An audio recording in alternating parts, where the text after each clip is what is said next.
Carnet d'identité, au-delà des on-dit et des apparences. Musulmans? Non, musulmans au pluriel. Travailleurs méditerranéens, vous êtes les bienvenus en Belgique. Dès l'après-guerre, notre pays mène campagne pour recruter des travailleurs dans des secteurs durs, les mines, puis les entreprises lourdes ou la sidérurgie. Peu qualifiés, d'origine souvent rurale, l'immigration vient d'abord d'Europe, ensuite du Maghreb, Maroc en tête, et de Turquie.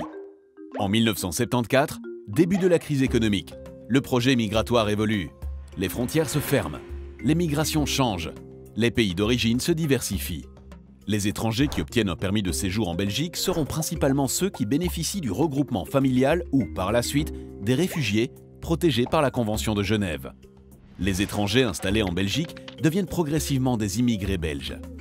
Aujourd'hui, les belgo-marocains et les belgo-turcs représentent environ 5% de la population belge. 40% d'entre eux vivent à Bruxelles. Qui sont-ils? Ils ont de plus en plus souvent la nationalité belge. Ils sont plus nombreux à décrocher un diplôme de l'enseignement supérieur et à faire partie de la classe moyenne. Mais des difficultés demeurent, en particulier en matière d'éducation et d'emploi. Les belgo-marocains et belgo-turcs restent en majorité diplômés de l'enseignement technique et professionnel, et leur taux d'inactivité est plus élevé que celui des belgo-belges. Ils trouvent donc moins d'emplois. Ces belgo-marocains et belgo-turcs sont-ils musulmans? Oui, plus de 90% d'entre eux sont musulmans, et la majorité d'entre eux en sont fiers. Ils forment donc une communauté musulmane?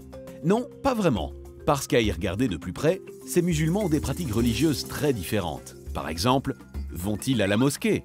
Oui, en majorité, mais à chacun son rythme. Tous les jours, tous les vendredis, occasionnellement. Font-ils le ramadan? Là aussi, ça varie d'une personne à l'autre.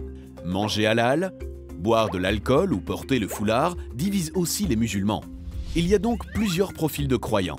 Ceux qui pratiquent de manière régulière, ceux minoritaires qui ne pratiquent pas, et ceux qui bricolent, c'est-à-dire qui respectent certaines pratiques, mais pas d'autres, par choix personnel. Et par ailleurs, il y a ceux qui ne sont pas croyants. Le citoyen belgo-marocain ou belgo-turc, que dit-il? Environ 3/4 estiment que la démocratie est le meilleur régime. Ils sont également en faveur de la séparation entre affaires religieuses et affaires de l'État, et en faveur de la liberté d'expression. Et plus de 80% d'entre eux considèrent que chacun doit pouvoir vivre comme il l'entend dans notre société. C'est ce qui est la base même de la démocratie et de la tolérance. Carnet d'identité, une initiative de l'Université libre de Bruxelles, avec le journal Le Soir et le soutien de la Fédération Wallonie-Bruxelles.